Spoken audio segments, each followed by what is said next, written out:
Hello everyone, today we read and comment on the 14th paragraph of the first chapter of the first book of von Vom Krige.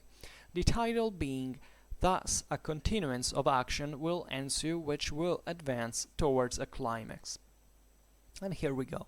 If this unbroken continuity of hostile operations really existed, the effect would be that everything would again be driven towards the extreme. For, irrespective of the effect of such incessant activity in inflaming the feelings, and infusing into the whole a greater degree of passion, a greater elementary force, there would also follow from this continuance of action a stricter continuity, a closer connection between cause and effect, and thus every single action would become of more importance and consequently more replete with danger. But we know that the course of action in war has seldom or never this unbroken continuity, and that there have been many wars in which action occupied by far the smallest portion of time employed, the whole of the rest being consumed in inaction. It is impossible that this should be always an anomaly. Suspension of action in war must therefore be possible. That is no contradiction in itself. We now proceed to show how this is. So, as you have understood, this is another kind of joint paragraph, as if we can define it like this, of the Vom Krige, in which von Clausewitz is essentially, once again, proposing this absolute extreme reality of an unmodified and controlled war to actually come to refute it, and therefore demonstrating ex absurdo new principles that fundamentally are defined in this case in the following paragraph that is titled "Here therefore the principle of polarity is brought into requisition." That is actually even shorter than this paragraph that we've just read, but nevertheless it's also fundamental in its meaning. We will see it next time, but as you understand, it's very important because the concept of poles, of polarization, also in international politics and war, etc., today is a very used and abused, I would say, term. And it would be interesting if this could really be explained to, I don't know, our politicians, and most of them at least. There are people who talk about this just filling their mouth with things they don't really know much about. But going back to the 14th paragraph, let's simply comment it. So here, von Clausewitz, as you have heard, is in fact determining this condition for which, if really this unbroken continuity of hostile operations really existed, there would be a sort of domino effect in which violence would flare exponentially, fueled fundamentally by feelings and this greater degree of passion, a greater elementary force that would increase also the importance of every action. So there would be actually even a consequently physical increase in violence, and also this greater danger attached to it, because more force would be employed constantly, and this would have an escalation that would reach the ultimate consequences. But in the second part, he fundamentally says, well, this is not the case, because we know that from real war, actually a very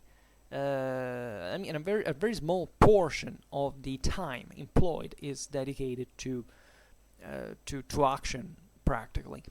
So, given this first part, what is interesting here is still the concept of extreme that reappears. So the extreme, the utmost use of force, fundamentally. Then here is in the previous paragraphs we have seen how this is fundamentally mitigated.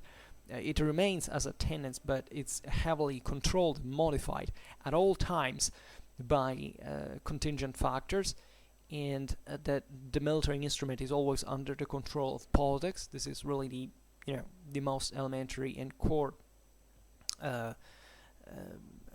element of the Clausewitzian theory, the relation between politics and war. So, and here there is this reference to these other, more kind of instinctual forces that would kick in fact, during the fight. Here is kind of relatable on many levels. Remember when von Clausewitz there is a sort of tendency in here also in reality. Many of you will say, well, but, things tend to escalate. Yes, of course, they do tend to escalate, because at a certain point there is always one increase in the action. If anything, the military action has to start in a certain way. So if you remember, von Clausewitz has defined war as a duel, as nothing but a duel on a great scale. It's one of the definitions that he gives, actually the very first one, that is in many ways also the most important. That definition is particularly used because, in fact, he can make you better relate to things that also happen in your life. Because if you see war as a great kind of theatrical, almost sometimes abstract or nebulous thing that happens in there, and you disconnect it with the actual very, very essentials of human nature, you basically lose. You can't really understand conflict and war in itself. So the metaphor of the duel between two wrestlers is actually pretty. It's something we can all relate to, as I think we always been kind of some sort of fight in many ways, and that's this idea of the this, let's say, this hostile intentions that are pushed towards an extreme are not so difficult to relate. I mean, here von Clausewitz talks about the inflammation of feelings, the infusion of a greater degree of passion. He uses in German the word Leidenschaft. In fact, passion really meant is used also for love, for this thing. So it gives you this very physical and also sentimental feeling that humans have. And in fact, what it also calls a greater elementary force. So a force that is the most instinctual one, is the one that has to do with the real brutality, this instinctive violence that is innate in mankind. So also a force that in this sense is detrimental in many ways, and that we have always to imagine, however, controlled in war by a greater force that is the political one, that should tend instead towards reason. So also from this it gives you the idea of where he wants to get to in terms of how this pushes these passions, these feelings are going to be mitigated in some form. So, but going back to the duel, you realize that in every fight there is kind of an initial intention in which you say, okay, I'm thinking this over, I'm just saying and acting and seeing how the thing evolves, keeping my nerves, keeping my blood cold, and eventually you get more engaged and you start of kind of acting increasingly more instinctively, and you lose your control, because that's what by a certain standard we are programmed by, biologically speaking.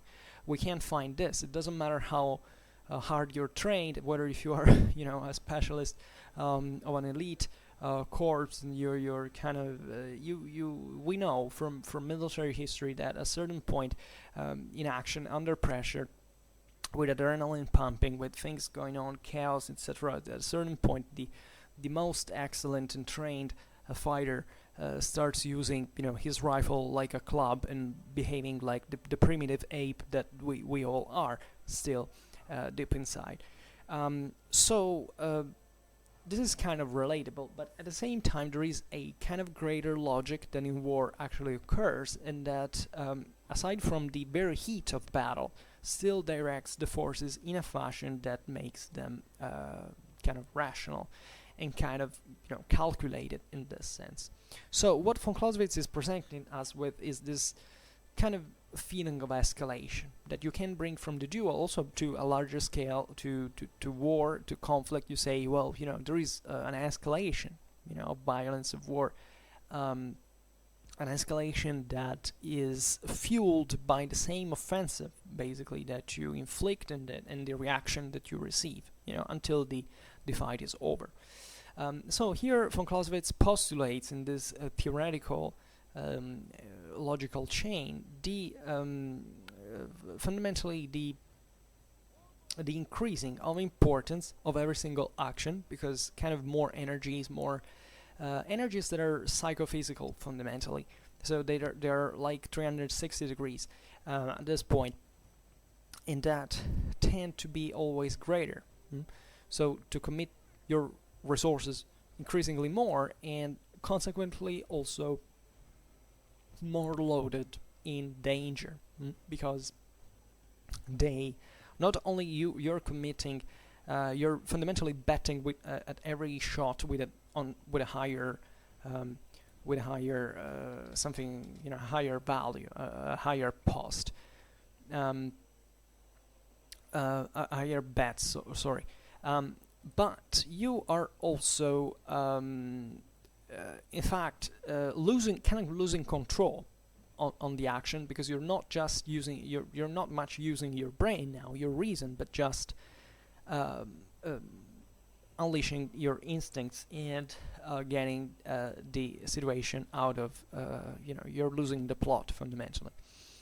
So von Clausewitz reduces this dramatic eventuality into what war has taught us. Of course, mankind went even to the verge of self-annihilation. Think about things like, I don't know, Abel Archer in 1983. That was really a matter. There was one guy that was a button push away from literally the destruction of, at least, well, I think Europe initially, and then eventually the Soviet Union, the United States reciprocally, and so on. But this is, however, the point also that in that case, in the historical case, can happen. Here, von Clausewitz is talking about absolutes, and this is sometimes what disconcerts most of the readers that begin to read von Clausewitz, because some of them actually take the Clausewitzian concepts of absolute and extremes not as theoretical ones. That von Clausewitz, in fact, is continually stating at every single paragraph at this point that are unreal. They never actually happen in reality, for which people generally think that these immense destructions that you can find in war, also with the use of nuclear weapons, if anything, even if they haven't actually happened on a certain scale, fortunately, but they still have this very effective kind of also emotional impact on us, for which we have to emphasize the idea of destruction, of annihilation, always this catastrophic, almost eschatological end, for which everything has to tend to the extreme.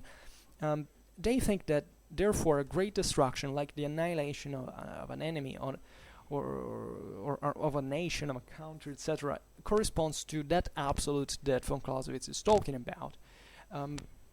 This is particularly important because von Clausewitz has been misread continuously also in history by forces that actually employed these mistaken concepts in actual real life. Think about the total war of Nazi Germany in 1943. That was naturally an extremely powerful political concept, but it still also brought to a resistance of the German military against, in a dramatic way, where the country basically consuming itself when destroyed, even if the war was lost. So what von Clausewitz is really instead very interesting in pointing out is that you can even achieve, of course, enormous levels of destruction. You can definitely tend towards the extreme, because every war kind of tends towards it, but it seldom even reaches a very tiny step towards that in actual reality, because this extreme is basically unreachable. The absolute here doesn't mean, in fact, the absolute annihilation. It means literally the Latin, the etymological meaning of the term. That means that the power of war would be theoretically uncontrolled, which is never the case, as he has demonstrated. Is never the case. Politics always exercises continuously a degree of control and modification over war, and the same war is mitigated by other factors that can be either environmental, so in this case also physical, and definitely also psychological, because humans tend to have this kind of conservative, this preservative attitude also towards the efforts, etc., for which what he says in the second half of this paragraph is that in war only what is by far the smallest portion of time employed is actually spent in action.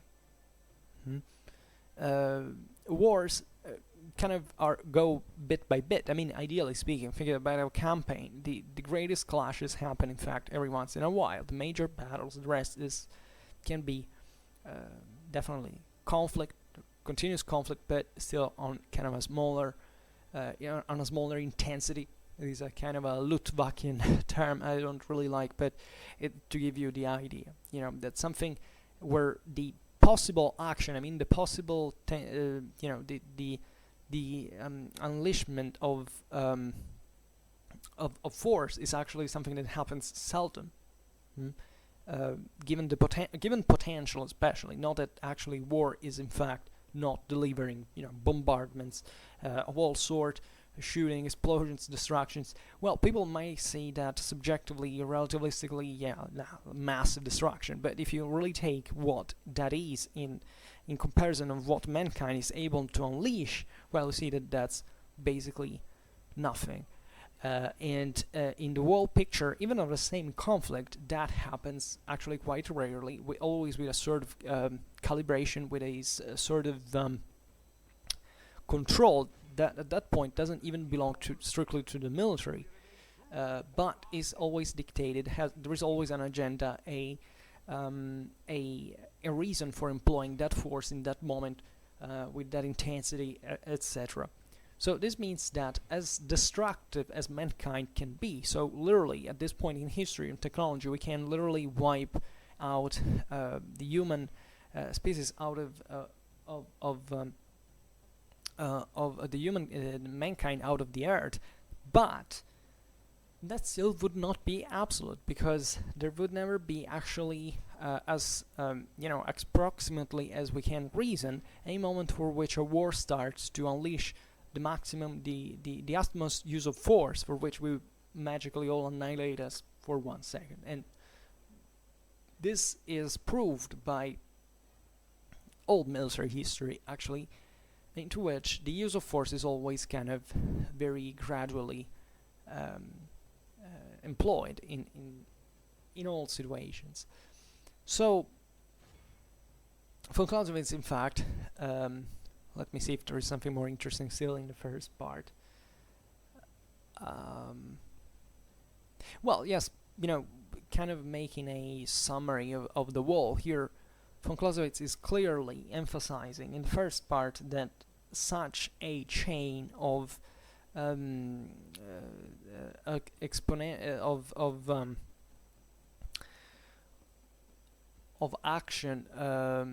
that would escalate fundamentally into an exponential use of force is something that pertains mostly to the elementary force.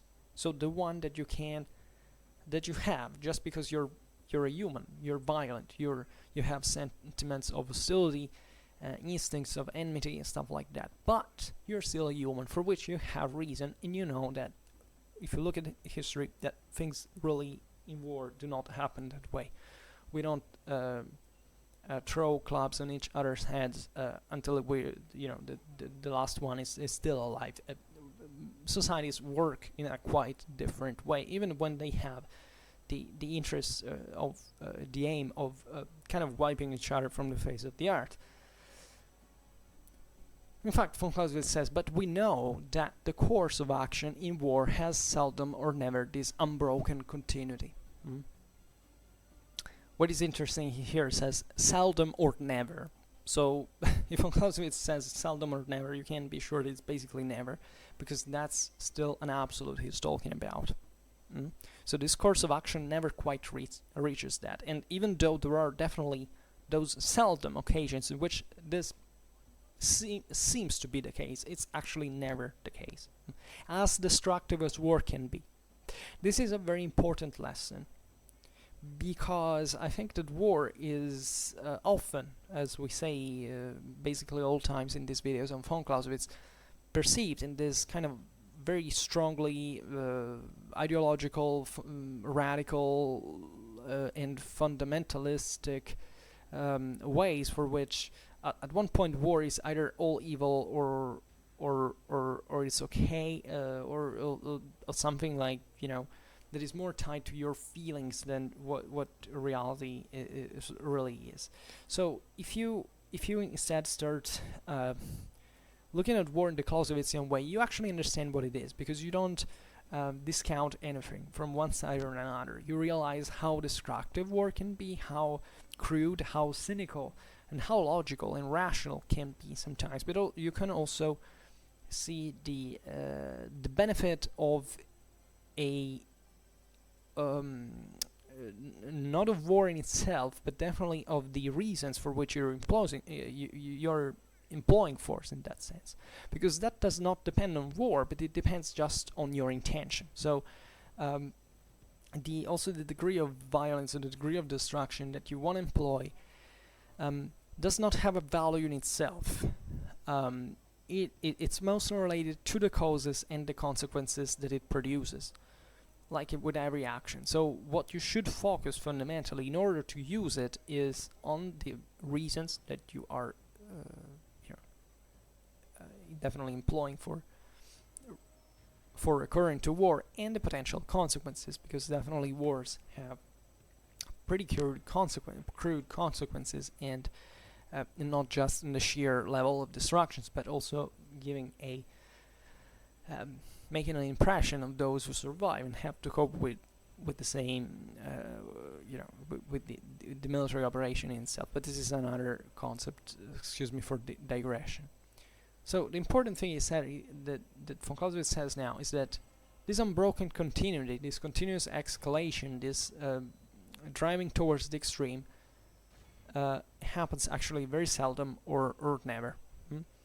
And that there have been many wars in which action occupied by far the smallest portion of time employed, the whole of the rest being consumed in inaction. So also in here, many wars basically means all the wars, because frankly I don't know a single war that were actually there have been definitely sudden attacks and stuff like that, but kind of every war had this kind of time for putting itself in motion, this length that into which the action proper in terms of combat, etc., has been, a minority part of the war. But this also naturally at that point doesn't depend on war itself. It depends also on who is using that military instrument, for which reason, over which objective. So it doesn't pertain to war. It's always this escalation actually never exists, because it's always mitigated by those factors. So here it says it is impossible that this should always be an anomaly. Here also Von Clausewitz is, I'm not saying he's joking, because actually he's very serious in here, but I love the way he's able to express very clear principles, but with a very rarely radical dialectics. It's not, for instance, I use way more, aside from being much less proper definitely than Von Clausewitz, and this is not a surprise, but I try to use more kind of punching lines and effective pictures to swing between these extremes, trying to make it understand. Von Clausewitz has a much more calm approach. Here he says not that this is how things go normally. So he doesn't want to sound too pretentious, too arrogant. He doesn't need that. He simply says it is impossible that this should be always an anomaly. So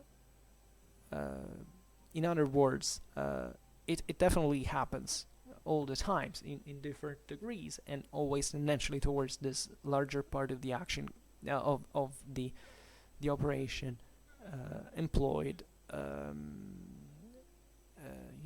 just the smallest portion of time. And he says, suspension of action in war must therefore be possible. That is no contradiction in itself. So here he is referring to the previous paragraph, the 13th, and also the 12th, from which he had proceeded, like Jesse is doing now, eventually considering the 15th paragraph, where he had been talking about the suspension of action, in fact, as explainable as only for the waiting for a more favorable moment for action.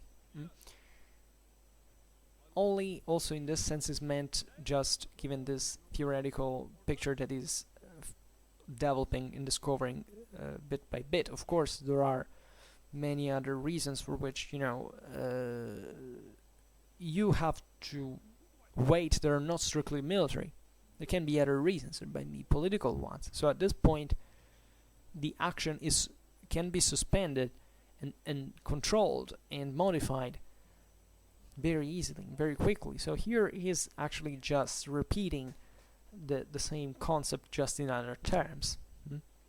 So it says suspension of action in war must be therefore possible. That is no contradiction in itself. So there is nothing contradictory in looking at military history as a whole, and noticing that this is pretty much that occupying just a tiny portion of time with action is perfectly normal. So we can't, we will understand these concepts actually even more clearly when we will get to the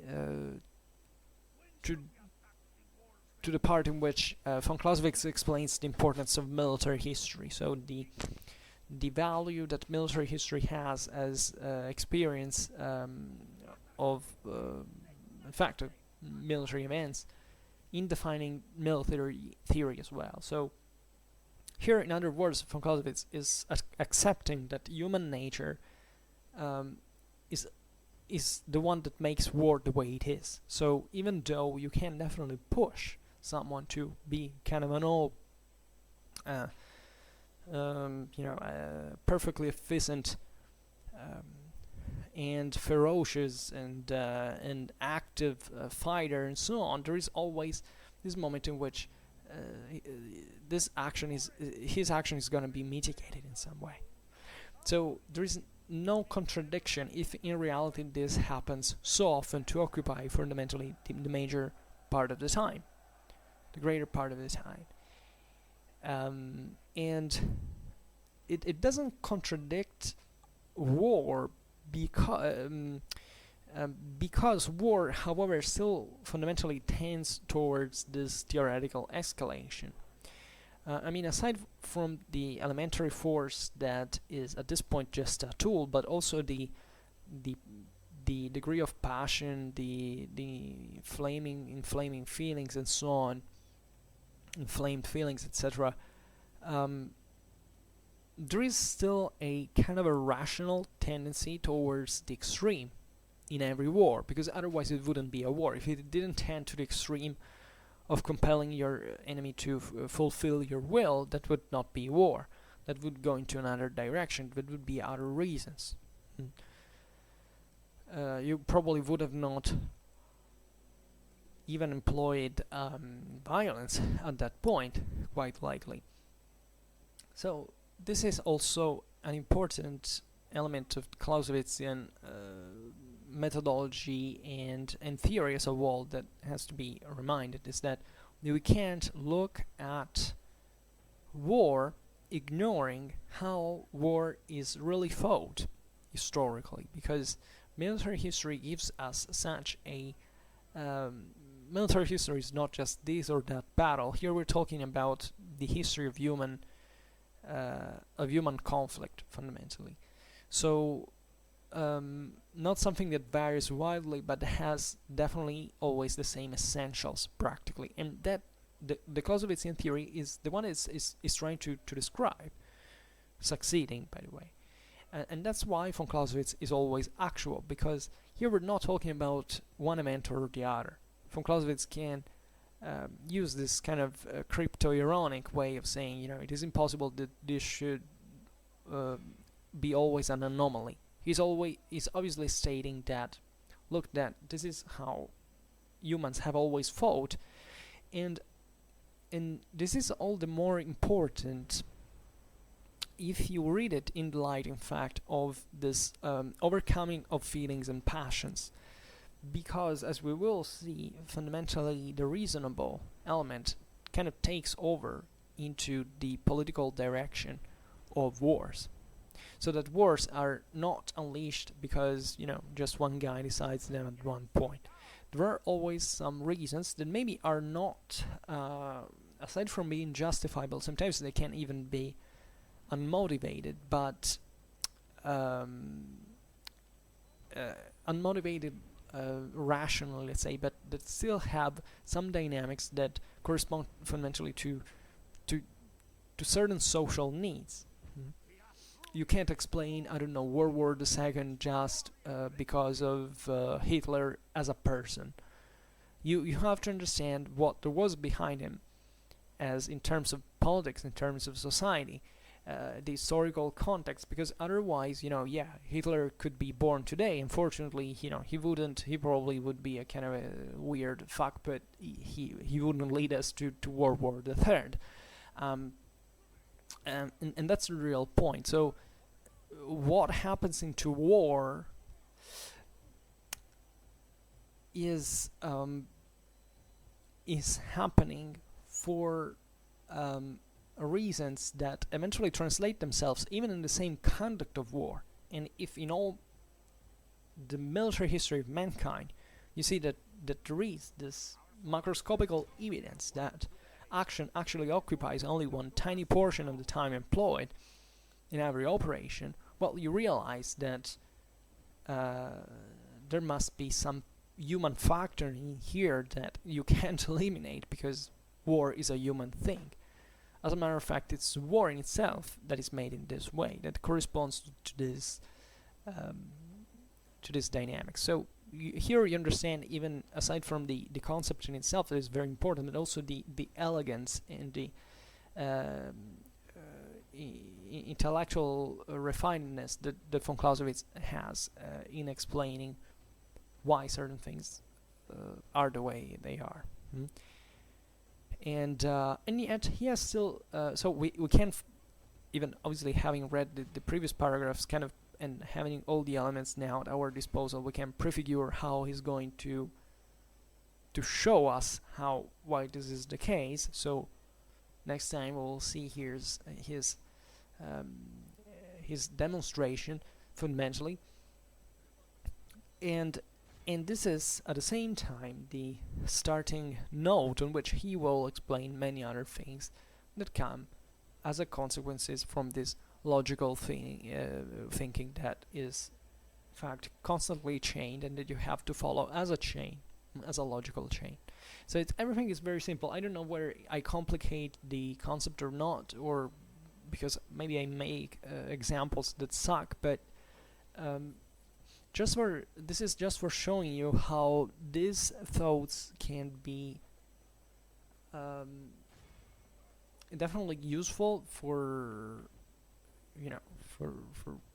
for our own awareness, and how they can be applied at so many levels, but also how von Clausewitz fundamentally has this very fluid dialectical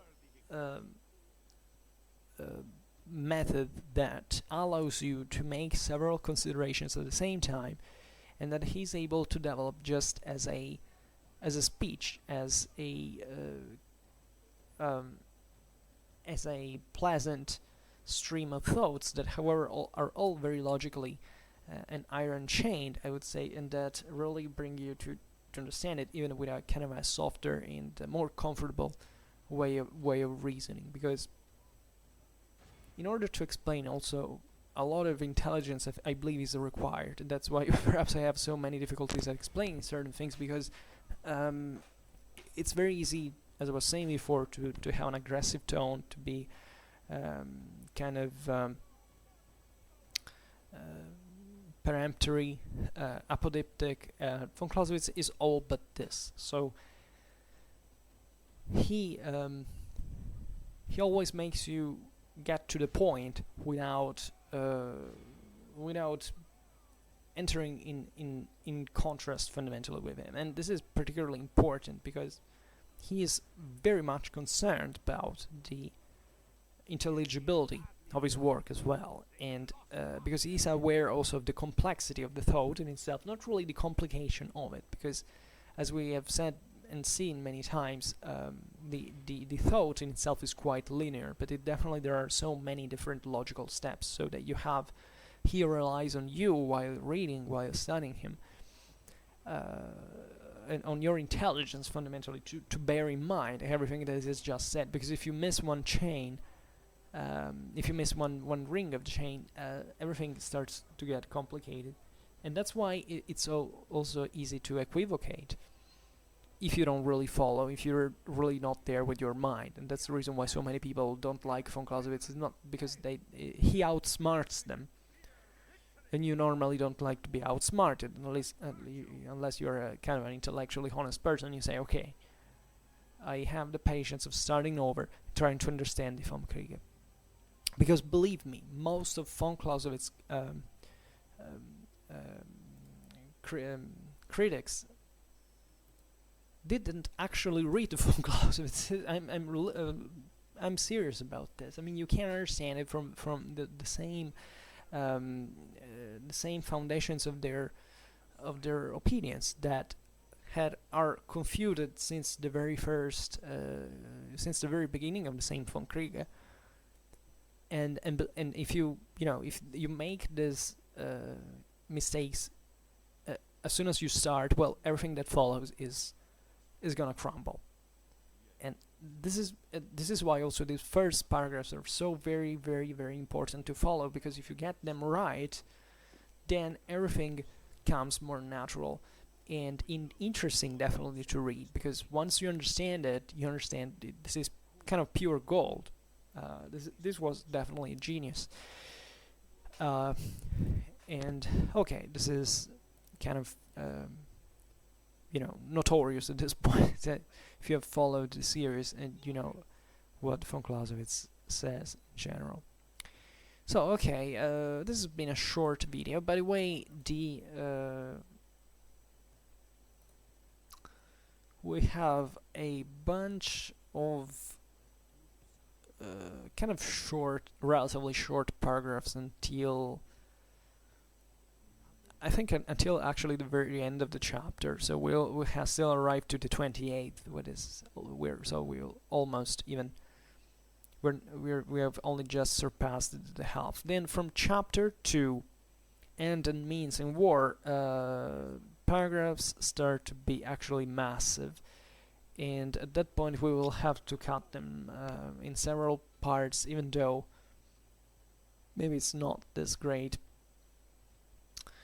But at that point, in fact, von Clausewitz starts making several, considerations that are kind of easy to enucleate one of themselves. Always bearing in mind that they are all chained and they have to be understood. And there is really a lot to tell. And I'm kind of happy because, after all, I think at this point we read already almost 1/10 of the Vom Krige. It's not really a few.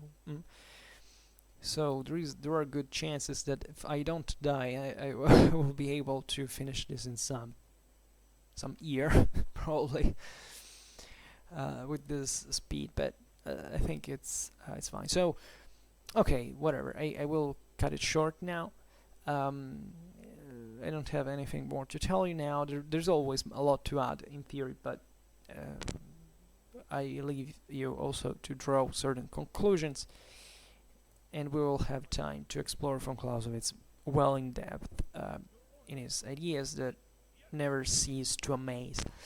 Alright, so as usual, I just hope that you enjoyed this video. If you did, please share it, otherwise leave a like or subscribe to my channel if you're interested in my upcoming contents. And for now, I thank you heartily for listening to me. I wish you a nice time and see you next time. Bye.